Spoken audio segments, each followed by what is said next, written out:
Hello, Salt Strong Nation. Joe Simons, like diamonds. We're back again talking about rod building secrets, revelations, ahas, breakthrough moments from the rod building class there at MudHole. If you guys don't know MudHole, I believe they're probably the largest distributor of rod building parts, accessories, components, lengths, etc. And they're here in Central Florida, and we've been working with them for quite some time on building some custom rods for our insider members, which is coming next year. We're really pumped about that. And they had a rod building class. They do this how often, guys? Do they do Things these? like once a month, but the type of rod they build, they do everything. So the type of rod they build fluctuates. This was the inshore spinning rod class. And so it's a full weekend. So you come in Friday night, you kind of get stuff prepped all day Saturday, and then on Sunday you finish up and you walk out with what would probably be a $300 retail rod, right? I mean, super light, built to custom, obviously. And you guys both did yours a little bit different. We'll talk about that. But afterwards, Luke and I hung out that Sunday night, and Luke was like, "Holy smokes!" He's like, not only was it cool that we got to build our own custom rods, but he's like, "Man, I had some like legit aha moments that no one has ever talked about in the rod building world," right? Because most of the rods we buy from some of our favorites, TFO and St. Croix and stuff, they're mass manufactured, right? I mean, it's just no surprise. It's most things in life. If you want to scale, you got to build a ton of them and distribute it far and wide. And so many of us, we don't really know all the details, the fine details that go into it, from how to space your guides, right? Hey, why are these two guides spaced this much versus that? Why is this one balanced a little bit heavier here on this side? Why does Justin like long butts? I don't know. Some people are just like that. But Luke had some really, really big, like, wow moments, and almost to the point where he's like, man, some of these guys at MudHole are so smart. Just like when you have some of his teachers that kind of take some stuff for granted, and they're like, whoa, slow to say that again. And I was like, all right, we got to get you guys on the podcast to share some of this stuff. So I got Luke, got Justin, both you guys were there, along with a few other insider members showed up as well. And I know Matt Lanier was there also, one of our other employees. And where do you guys want to start? What was a big aha moment?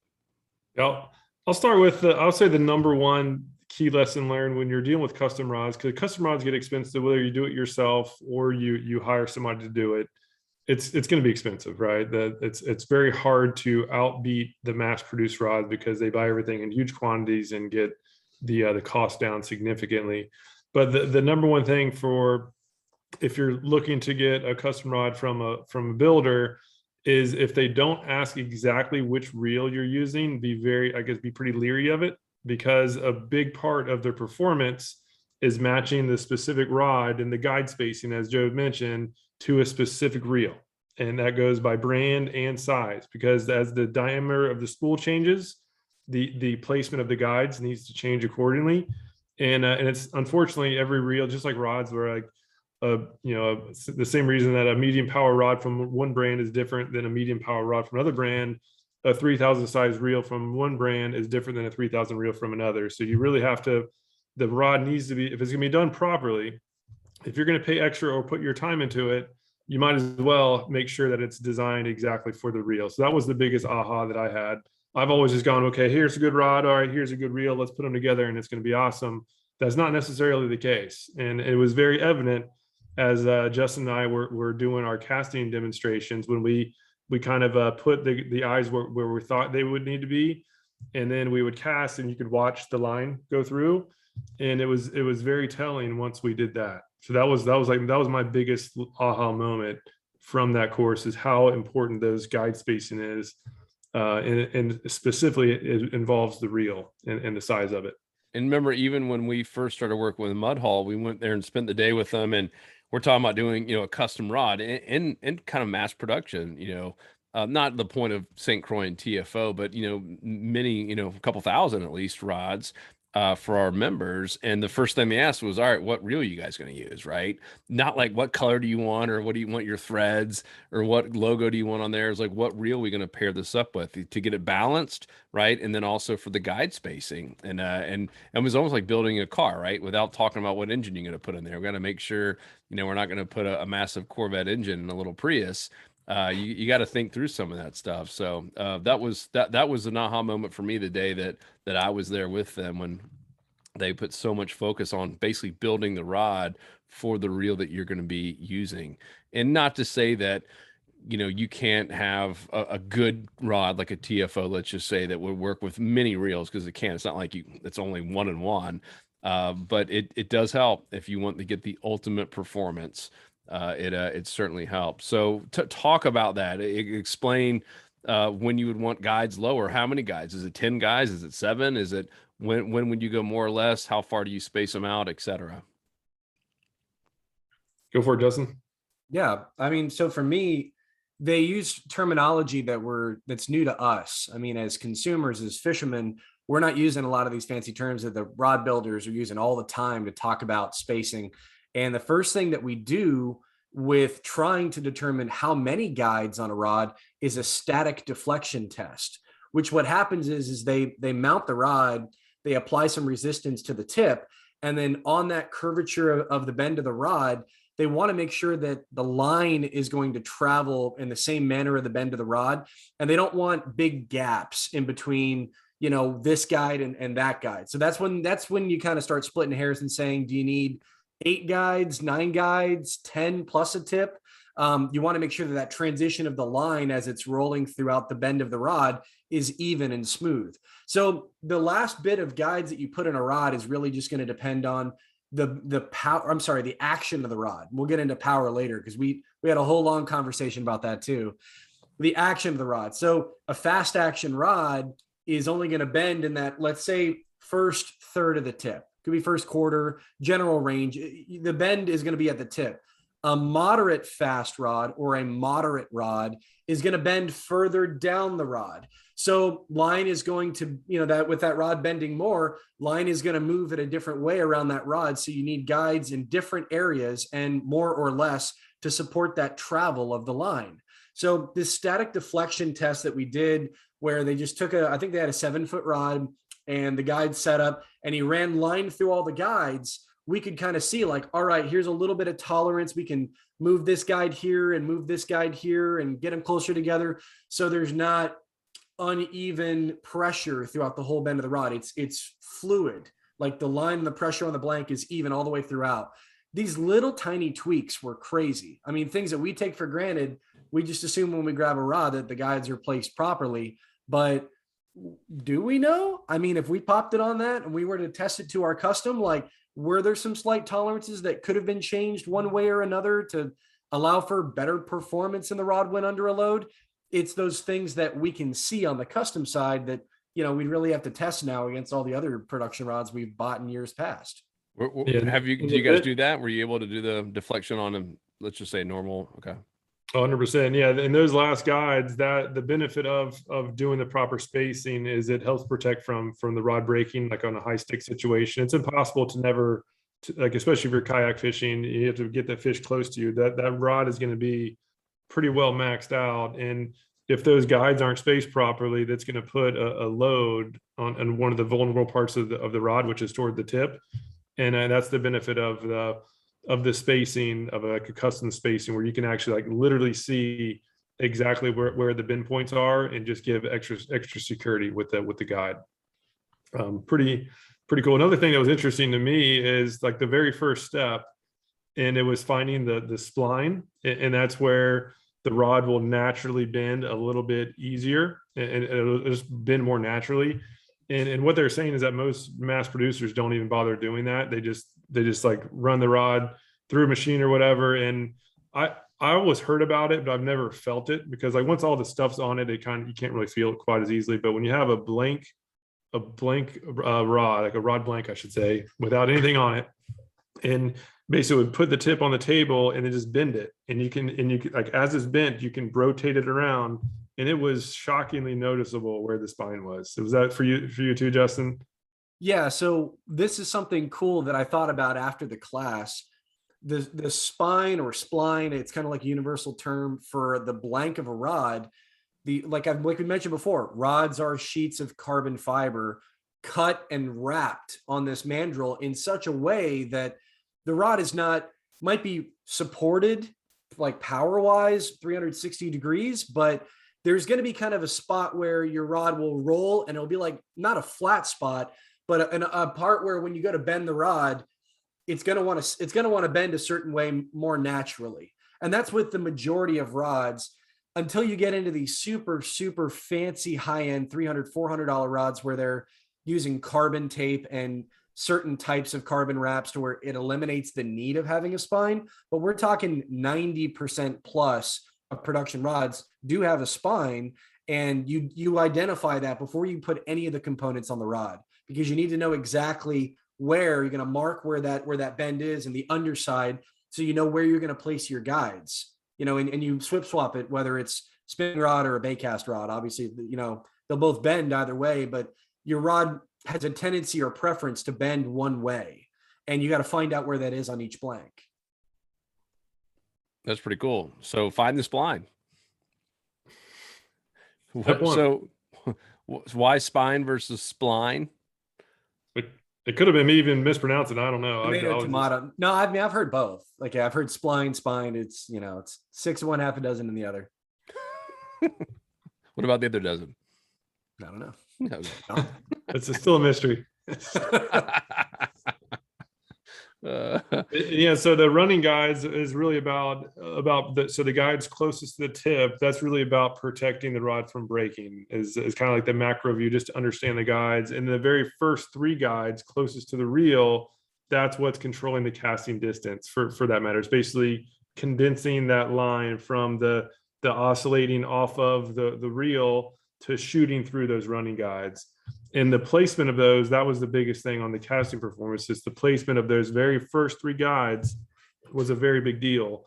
When I say very big deal, right, it won't go from casting 20 feet versus 100 feet, but I bet you it'll probably be like I would say at least a 10 to 20% swinger. We weren't measuring the cast, but you can noticeably see when this very first guide, this is the biggest guide closest to the reel, when it's placed out too far, now your line is prone to hit the rod as it's shooting out. And then if this very first guide is too close to the reel, the line bunches up right here and it can cause wind knots. And so that's been an issue with one of the rods that I have, where I have a rod, it was designed for a smaller reel and I put a bigger reel on it. Now the line is going off in larger diameter rolls, and this guide placement for that reel is now too close. And so I've had the line bunching, and sometimes even like wrapping on this, or getting kind of starting knots right on this first guide, because it's just too much. It's not enough room to help those coils flatten out and then shoot through these running guides. That was very interesting. I never really put much thought into it. It makes total sense now, but I never really thought much about the actual purpose of the close guides to the reel versus the close guides to the tip. 2 totally different really usages. That's cool. So what about guide size? There's some people out there swearing by micro guides, and you got some people say it's horrible. Do you guys talk about that in terms of the size of the different guides and micro guides in particular? Yeah, we kind of tiptoed around. I mean, we talked about it briefly, but we moved on from it. So the microwave guide system, as the coaches, the guys were talking about, it's great for those people. Let's say if you're a live bait or a bait fisherman, for example, and you're kind of doing a lob cast, the way that the diameter of those guides choke down without a lot of like aggressive force to the cast. If you're just lobbing a cast, it's great. It's going to cast accurately. You're going to get a good amount of distance. But if you're an artificial guy, if you're like Luke and I, where when you go to cast, you've got that whip right at the end of the cast, and you've got all this force and momentum pushing through the guides, for 2,500 size spinning reels and bigger, it's kind of a limiting factor, because the line's coming off the reel faster, or there's really not as much of a transition. So having those microwave guides are fine for people that they would say novices. They'd say people that were kind of getting into the sport, and you just want a guy that's not going to have a lot of wind knots, and you're just lightly casting, just having to go in for a joyride is kind of what I call it. But if you're really trying to punch into the wind or get some like extreme distance out of your cast with 10-pound braid, the microwave guides, if you're like whipping your cast, it's going to work against you. So it's really not for us as like hardcore artificial guys, but if you don't have a really aggressive cast, it could work in your favor. Yeah, and even the size too. So the microwave, that's like the ultimate example of condensing really fast. So it basically has like the first 3 guides in one, where normally you have one guide that's pretty wide, and then like 6 to 9 inches further up is the next one, which condenses a little bit more, and then another like 6 to 7 inches, I believe, is the recommended length, is the final one. And the microwave kind of does all that at once, where it's like it's one ring. Do you have one? I don't know if you have one near. I don't have one of those rods to show, but it has the one guide, and then like literally like a 1/4 inch above it, there's a condensing to the smaller like running guide size. So it all happens right away. And as Justin said, it's for somebody with a hard cast that it can actually hurt performance. Cool. And so, but as far as size, what they're saying is that we went with size, I believe is 20. Justin, correct me if I'm wrong. Like this very first guide closest to the reel is the size 20. And for like a 2000, a 20, or even some 3000 reels, that's the norm. I found even with this 20, I think I need to go up to 25 next time. Because I usually just try to, like, when I've been throwing the bomber a lot, so it's a heavy lure, just launching it down flats, power fishing. I've even with all my rods with this smaller size eye, I have had some issues. Granted, I always like I probably put a little bit more line on my reels than I probably should have, just for max distance. But my next one, I'm going to go up to a 25 and see how that is. And while I was there, like, it was fun. Like it was actually a really good time. So I actually bought a lot of the equipment now. So I'll start making my own rods, and it'll be really cool to get the different size guides and test to see, like, I still haven't seen a detailed test on the microwave versus the size 20 versus the size 25. It'd be really interesting to have the same blank and just wrap the rod without epoxy in it. And I can actually change those guides around. Like, I'm really excited to actually do some little bit more accurate tests. Because I haven't, just nobody who makes the microwave rods has like the same blank with the different guides on it, so the only way to actually do that test is just to make it. That's cool. What else besides guides and making sure that you're, really kind of building a rod for whatever reel you're going to be using? What were some other ahas where you guys like, all right, repeat that again? Taking notes? Well, for me, is actually just kind of like a construction put together thing. We have a lot to talk about in terms of performance, but having worked with a rod company for a number of years and better understanding how all of these parts and pieces come together on a rod, I was kind of fascinated with how they're attaching the cork, the reel seat, the foregrip, epoxy to the blank of the rod. Because I brought up something I thought was really interesting is when I had worked with Star Rod, I noticed a lot of rods from guide guys and offshore guys, they would have heavy duty offshore rods, and their reel seats would spin. And sometimes I would see the reel seats spin on an inshore rod as well, but stuff. And I wondered. Oh, you're freezing up a little bit there, Justin. Yeah, connection's a little rough here. Mr. Roboto.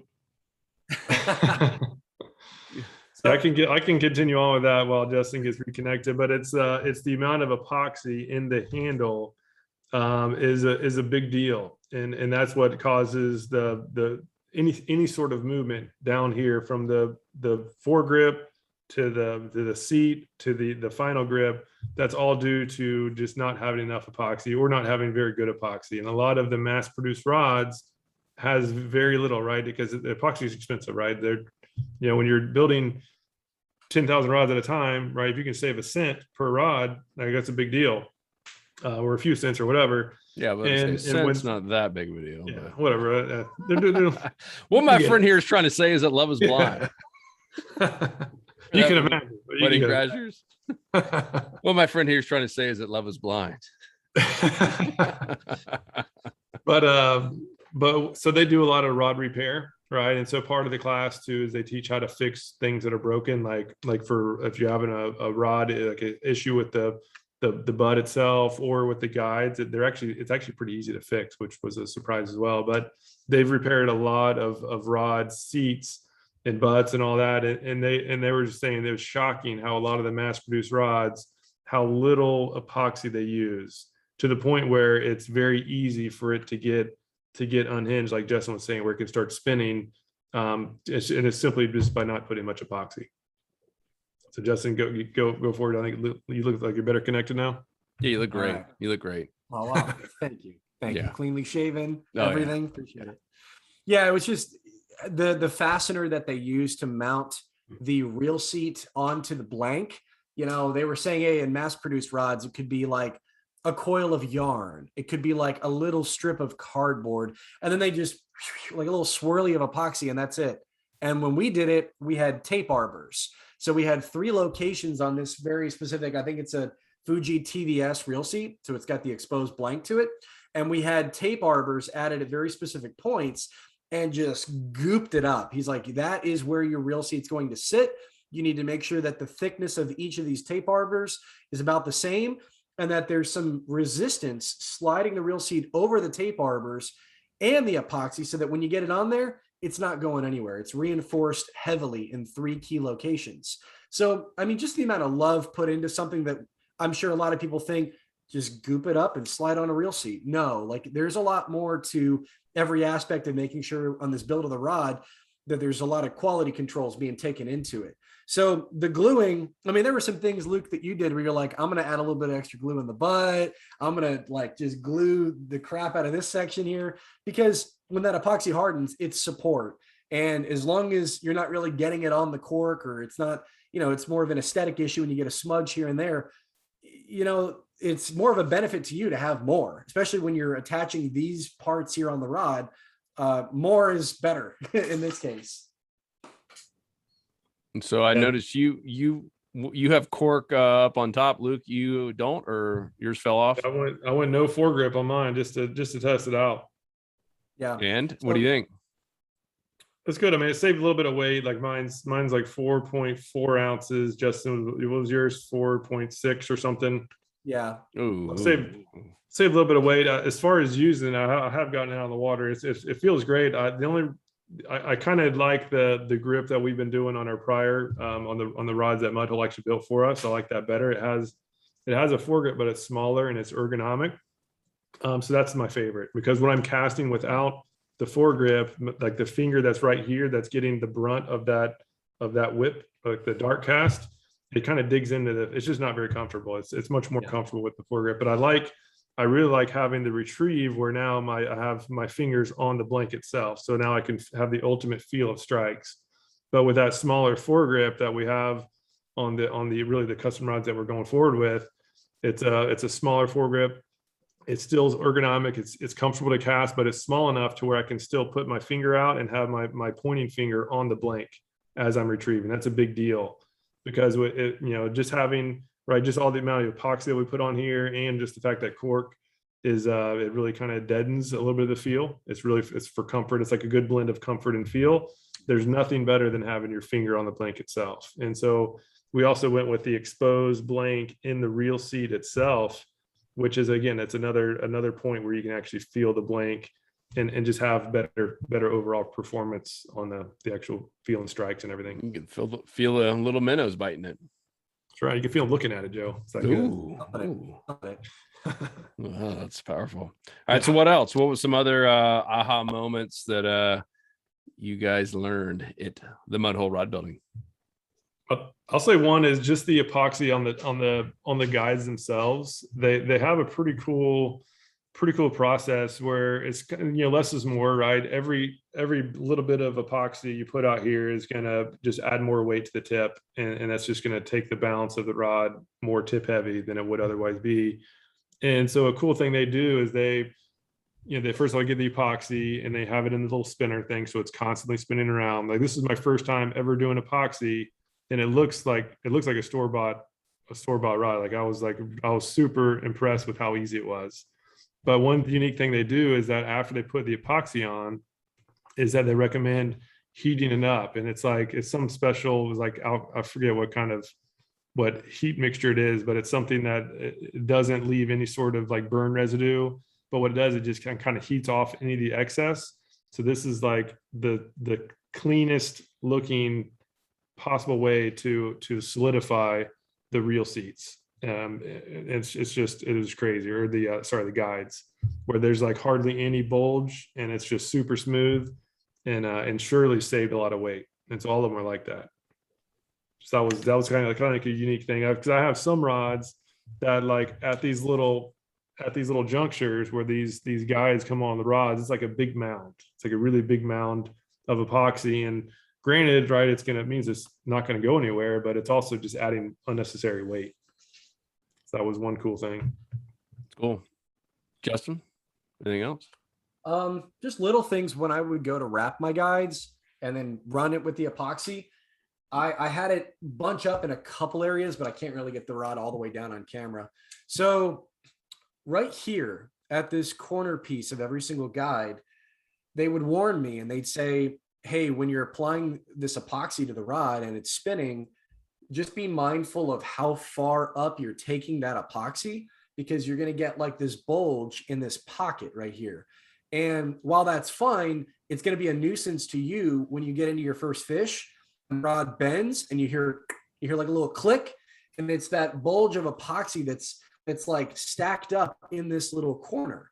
And so what we did is I did put some on, and while it was spinning, they noticed that it bunched up, and they said, take a piece of thread, and what we're going to do is we're going to get it to where the guides are going to be up at the top. Take a little thread and kind of like saw down with the thread the little spots of epoxy that are on the top side of each guide, so you don't have that bulge buildup. So the first time you catch a fish, you're not hearing all these cracks and panicking, thinking, oh my God, my rod's going to break. And it's just the epoxy that's kind of wearing in. And because there was too much of it, and it's like connecting in the top section, when those guides bend down, you hear that snap, and it's that little booger of epoxy that kind of like breaks off the rod. Oh, booger, bulge, Yeah. Longer butts. So why do you like longer butts, Justin? That's what everyone wants to know. I need like a cup of coffee for that one. So I am an advocate. I prefer long butts. And this is kind of like I don't know. It's a He likes long butts, and he cannot lie. English can't deny. Walks up with a little bit. This is like a red pill, blue pill debate, right? So I like longer butt sections on a rod, because when I'm fighting a fish, all right, I want to fight the fish with as much of my elbow as I can, or more of my arm. If that butt section only came down to like right here, then I feel like I'm only using my forearm to fight the fish. And if I have a longer butt, sometimes I can tuck it up underneath my elbow or along the side of my body. And if I'm fighting a big fish, I can turn that fish away from structure a little easier. I just prefer to use more of my arm in working the lure and fighting fish than just my forearm. I feel like that my wrist and my forearm would get tired if that's all I'm doing all day long. Hello, that's a fan. Oh boy. And it's solid. We're good, ladies and gentlemen. Rod's fine. That's a secret right there by itself, to make sure your rods last longer is avoid this is my healthy reminder to be mindful of everything I do in here. All right, so it's your elbow. So are you also like, when you've gotten your first fight and all, you didn't even throw any punches, you're just all elbow? Like, I've had a lot of practice. Oh yeah. All right, Luke, but you're different, Luke. Luke punches with his fist, old school. Yeah, old school. I'm old school. Yeah, I like small butts, and I can't deny. You can't deny. Yeah, so I went with a shorter one, and the reason why I like is I do a lot of paddle fishing, and I just do a lot of casts. So I'm usually power fishing. I just want the least amount of issues happening on the butt section, where I can just, if the wind's going and my back's to the wind, my shirt's blown forward, and I'm doing a quick cast, I don't want this butt to hook onto my shirt and just cause any trouble. So I like the shorter one. It's still, like just like mine, when I'm fighting the fish, it comes about there. So I got like a couple more inches to totally go down my whole elbow. But I'm usually fishing the 10-pound line. So I have like 3 pounds of drag. So I'm not trying to catch a tarpon with 50-pound braid and use a short butt. But for like the finesse type fishing, I just like the short butts because even just the most bang for your buck lengthwise. So I can now have this is a 7.6 rod. But as far as casting distance, it's all that really matters for casting distance is tip speed. So how fast is that lure shooting off from the tip of your rod on the cast, and the longer, just like a basic tool, right? The longer the distance is, the faster the tip speed is going to be with the same motion. So I can have a easier cast and get more tip speed simply by going with a shorter butt, which means that there's a longer casting section. So for me, for my lighter rods, like for my just normal inshore rods, 15-pound braid, and I just like the shorter butts just for that reason, just kind of ease of performance. But for the bigger stuff, if I'm dock fishing and I'm going to the 20 or 30-pound line, then I go with pretty much all those rods have longer butts. It really started with TFO. Like TFO was the first rod that I ever got that had a short butt. And it's like 10 inches from where the reel shoots off of the rod to the very butt. That's pretty short. Many of the rods are like 13, 14-ish. And I liked it. I was doing a lot of kayak fishing that time. And it's like, man, this is really cool. And I took it out on the boat. It's like, man, I can just feel like I cast with less effort. And it's true, right? That is the case. So now I have a hard time going to the longer butt rods for that finesse fishing, just because I'm used to it. Yeah, but it's just like everything. It's a lot of it's what you're used to. Yeah, but especially in kayaks, paddle boards. Oh, it's a huge difference. No brainer for me to have a shorter one. Otherwise, you're getting stuff caught on you, and it's just, man, it's so much more easy to make a great cast. But it's best to have some of each. I mean, right? So you're not always going to be like finesse fishing up in open water where you can have your drag really loose. Like when you're in like dock fishing or kind of heavy structure fishing on inlets or whatever, you definitely want to have more leverage, and that's where you need to go have it down to elbow. But again, the cool thing about building your own, you can specify however you want and test it out. Yep. All right. So you guys briefly talked about action in the beginning. I think you kind of teased maybe talking about power. How did you guys choose your blank? Did everyone get the same blank? I don't. How did that work? Ours were actually kind of assigned to us from just from talks with the custom rods we've been doing, where this was a slight tweak to the blank that we've been testing out so far. And so it was one, hey, like, you guys need to try this blank out. You might as well use that for the rod that you build. So ours is kind of given, but they have, I mean, if you go to their site or get their catalog, it is crazy how many blanks they have. They literally have everything you could possibly imagine, plus some. And a lot of it is really just kind of user preference. Your casting style. Like if you're a really fast caster, like a fast tip, maybe even extra fast action is probably for you. And that means that the action is where on the rod that the bend occurs, as Justin mentioned. So if the bend is only happening like right at the tip, that's extra fast. And then as it goes down a little bit further, it's fast and then moderate. But you can get any kind of action you want for pretty much any power you want. And then every blank you can imagine. It really is remarkable the amount of choices there are. It's a little bit intimidating for that matter. But they have on their website, they have the recommendations, right? For each blank, they have an overview of what it's generally used for. And then they give the specifics on the power and action and lengths as well. So for those listening, go for it, Justin. So I think what's cool about that is that the actions of the rod, you nailed it, Luke. So the rod's intended application, because there's like 8 or 10 different styles of blanks: crankbait rods, live bait rods, spin jigging rods they call their Mag Bass series, their Elite Pro, Elite X. And the actions of these rods and the powers are really designed to meet the needs for the style of fishing. So like a Mag Bass blank could be a 7-foot medium power, fast action, but it's going to feel different than like a spin jig blank that's 7-foot medium power, fast action. They're all going to feel a little bit different. So when we talk about these manufacturers that make a rod, and we talk about power and action not being universal across the board, even within the blank series or the intended application, the powers and the actions are relative to the technique. So we opted as a general, I mean, generally we're talking about a little bit more one way or the other when you get to like moderate slow or mod fast or, you know, medium heavy. But for inshore fishing, medium power is a pretty good baseline for a lot of different blanks. I've played and tested with a lot of different blanks at MudHole and wow, the sister company is escaping me right now. American Tackle. American Tackle. There we go. Gosh. Okay. So American Tackle makes, you know, Bushido blanks. They make CBR. You know, then there's MudHole has their MHX series, and for the most part, most 7'6" rods, unless they're like a fiberglass construction or E-glass, S-glass, something like that, most 7'6" medium power fast action rods are about the same in all their different classes, but they are still different. You know, I personally have a. Oh, you have a. I think we lost him.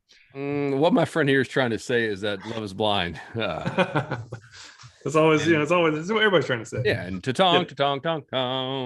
And what I think where he was going is just the importance of looking at the manufacturer's listed lure recommendations and line recommendations, and that's really the one thing that usually goes across blank to blank. The one thing they have there is they call it the deflection chart, I believe is the name, is the term of it, but they have this chart where you can actually, you know, hang weights on the rods and you basically secure the rods up. This one section, you can do 2 at a time. So you can get 2 rods and put the exact same weight on the tip and then see how the bends are. You know, sometimes they're one's higher or lower than the other. And you can see exactly what that bend is. The first time I went there, I took a bunch of rods just to kind of show some rods that I've used to help customize the one that we're going to do for our members. And it was shocking. Like one in particular, I brought the TFO, the 7.6 TFO. This is a medium power TFO, medium power fast action.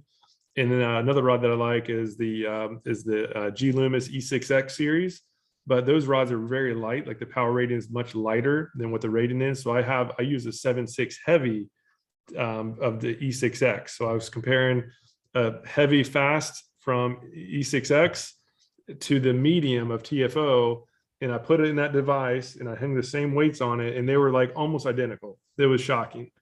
And so just the unfortunate truth that we can't go by the rating.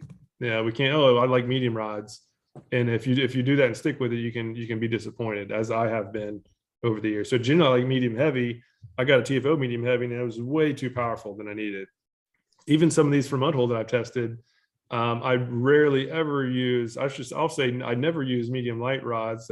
Most of them are all wet noodles, but some of their medium lights actually are my preference, or they feel more like the mediums of like TFOs and other brands that I've liked. So it's just what I've learned through all this is to really pay a lot of attention to the lure recommended sizes. And if you don't, if whatever you're using isn't in that range, then you're probably not going to like that rod. So Justin, we got your back. Nice. Okay. Word about you. So I think what everyone's dying to know is you guys now have these beautiful rods. And I know one thing they do at MudHole there is they make you name your rods. So what did you guys name your rods? Name it. Yeah, you name them? If I could guess, I would call Justin's bulge. Justin's yours is going to be bulge, and Luke's is going to be allergic to cork, or foregrip. No foregrip. Mine's blue steel. Man, got that blue look to it. Blue steel. What's yours, Justin? Well, now it's got to be Magnum or bulge. Fair enough. Can't turn left. It can't turn left. I'm not an ambi turner. Yep. One interesting thing that I just to give just a ton of respect to rod builders who do those fancy little skits, this little work with the yarn. I can't even say it. Yeah, it is shocking how intricate that is. Like when you see all those different designs, or they have like chevron designs, they have all the names for it. That is like a work of art. So for all, as you can see, mine has none of it. I was just all right, let me just make one that works, and I don't want to get confused with all crazy now. But some people are doing like the elaborate, elaborate designs with yarn. It is, hats off to those who are doing that. It's really, it's a work of art. So that's the cool thing about doing it. You can add all sorts of cool features that some of the guys in the What is the group. process? Let's just say you had a couple inches of little bright yellow. I'm envisioning like a bright yellow or red. Okay. Yeah, so you basically have to like secure both sides, and you're basically just doing all these you have to wrap it, and it has to be like the perfect distance every time you do the circle, and then you go back and do it again. Like it is shockingly complicated. And then However, you put a layer of epoxy over it to secure the epoxy over it. Because you do the epoxy over it anyhow, like you have to put the epoxy over all the stuff, and even put like epoxy under the lure keeper just to protect the blank from getting hit. But yeah, I mean, hats off to those who do those elaborate designs. What was the other thing? I had something else. I can't remember what it was. Meditate on it. Oh, just the overall ease. Oh, he got it. Before we close, I wanted to just make sure we talked about how things are complex. Another thing that surprised me was actually how easy it is to do it once you just know the ropes. And so like if you are the type that likes do-it-yourself type things where you build your own stuff, like I personally, I'm a fair weather fly fisherman, but I'll only fish with flies that I tie because they're actually pretty easy to tie, and it's just much more fun to catch something with what you made versus what you bought. But like once you have just the basic knowledge of how to do it, it's actually not too complicated. You just have to have the tools. You can probably get the tools. I ended up buying all the stuff I need to do it myself, and it was under $100. It doesn't have like the fancy stuff, so I can't go out and do a ton of them, but just for making my own, like it's really not as expensive as I thought. But most importantly, it's not as difficult, and you just have to learn just the specifics on how to get the thread on there without having some crazy bulges or anything. And again, once you learn it, it's pretty easy. Justin, do you feel the same way? That was like one of my big takeaways. Like, man, I can just do this on my own, like really without much issue. I normally need like, I don't know, 3 or 4 times to really like nail something and know how to do it well. But yeah, in this case, once you figure out how to wrap guides, which I think is the most time consuming process, and you figure out, like, I mean, we have the toolkit. We have just the basic like guide wrapper system.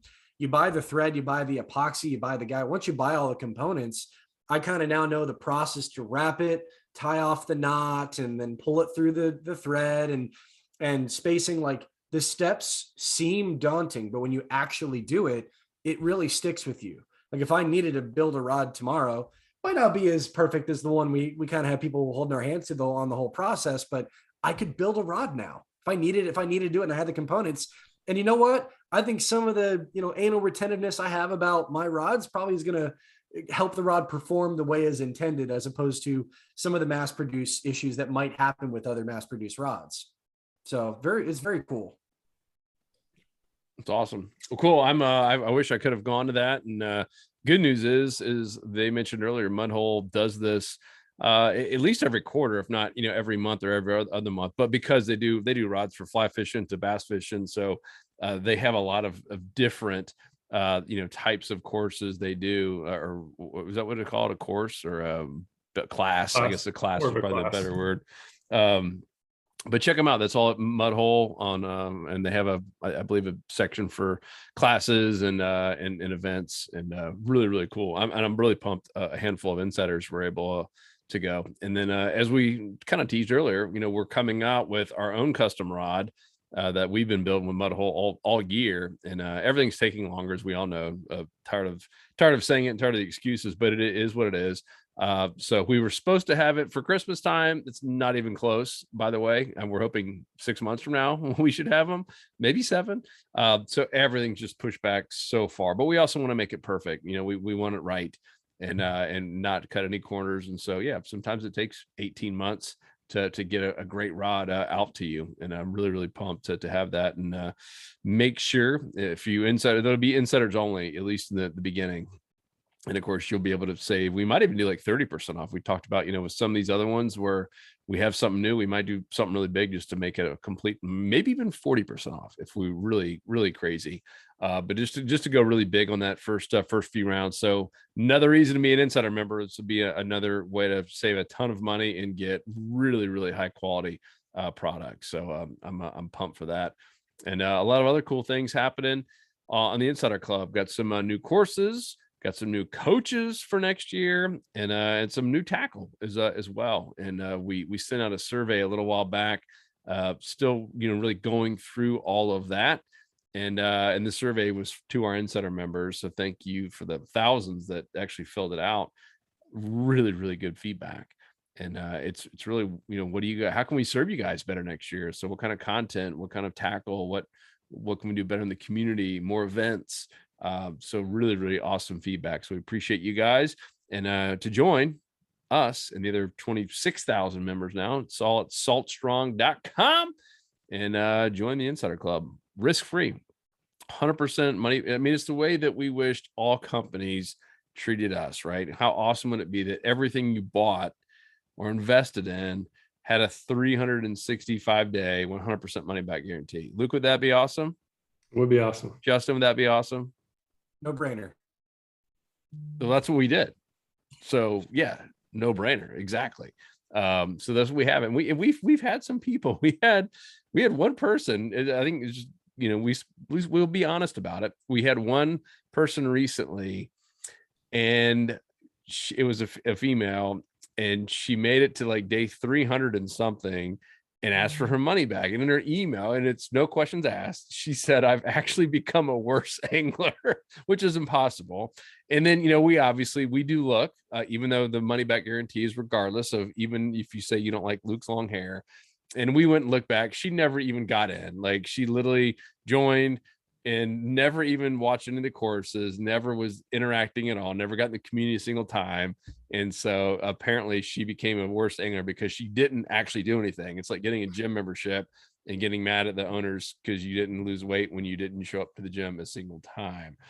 So it's still got to be on you. There's still, and we say that, one, to let you know that we did give her money back, no questions asked. But two, you got to get in. I mean, you have to go through this stuff. There's no way to become better at anything in life unless you put a little time in. We're going to give you the shortcuts. Like, we're here to shorten the curve. We are here to basically give you 15 to 20 years of experience and shortcuts and how to in a really short amount of time. But you still got to put some time in, right? If you just go through those first couple courses, we're talking about hours of your life to get 15 years of intel. I mean, hours to get years. I do it all day long in anything I want to become better at. And you'll see on that page, if you're not a member yet, all the testimonials. I mean, we're getting new ones pretty much every day in the community. If someone says, "Man, I caught my first slam," or I was a bass angler, now getting in inshore fishing, you guys literally just shorten the learning curve big time. So it does take a little bit of work, but if you put a little bit of work in, you will see some massive results. And even if you don't, we will give you your money back. Even if you're like this one lady, we won't say her name and absolutely embarrass her, but she should be a little bit embarrassed, because if anything made her worse was because she didn't actually try. And like I said, that kind of stuff drives me crazy. So if you're willing to learn and you're coachable and you're fun and you also want to share and be part of an awesome community, it's really like a family, then come join us in the Insider Club. We would love to have you, along with other 26,000 members from basically Texas to Virginia and everywhere in between. But obviously we have members in all 50 states and even, I think, 5 different countries now, that just want to be around great people and want to always learn and become more consistent. So that's all at saltstrong.com. Luke, Justin, anything else? Mr. Bulge and Mr. Yeah, I mean, and for those who just really don't have much time, right? Some of the upfront courses are, as Joe mentioned, a couple hours. Yep. For those who are just strapped for time, we do have a 10 minutes or less, just weekend game plan. So every Friday, a game plan. You should at least have 10 minutes of time to kick back and watch a helpful video. It'll literally just give the synopsis of, hey, what's trending, what fish are biting, what type of spots are they holding in, and why, and then looking at the upcoming weather, here's what you should do, just to help make sure that you're going to the right type of spots. But Yep. so we That's have been great. doing that, and that's been had some good feedback. But obviously the more time you can put in, the better the results are going to be. But that game plan will just be okay, at least 10 minutes a week, and then you'll be way ahead of the curve for most days. It's like getting on the phone or a Zoom call with a full-time guide for 10 minutes every Friday morning before you're going to go out that weekend, and literally just tells you all the trends. Here's what's happening. Here's what's working. Here's where the bait is. Here's the depth. Here's the types of structure to be looking for, right? It's all about the trends for your area. So if you have 10 minutes a week, because that's really the dead minimum. You have 10 minutes, you will see a massive increase in your fish catching ability, and of course saving money on the tackle. Like we talked about, the rods, got reels, line, lures, terminal tackle, everything 20% off or more for our members. So that is it, guys. This is a fun one, and we could probably do some follow-up calls. We'll probably need to get some peeps from MudHole on, and maybe even show that chart. I'm really interested in seeing that with a bunch of different rods. I went ahead and bought one. So next cool. time I go to the office, I'll set it up and we could start doing that. It was eye-opening. It really is. It's shocking to see the difference from one brand, even some within the same brand, like from one different model of rod to another. It's eye-opening. Cool. Awesome. Justin, anything else for you besides wishing for faster Wi-Fi for Christmas? Oh, that is top on Santa's list right now. No, again, this is one of those tip of the iceberg conversations. There's a lot more we could talk about, and I'm sure we're going to have more follow-up calls on this too. Yep. Cool. This was fun, guys. Appreciate you. And we'll talk to you on the next episode. We out. Peace. Whoop, whoop.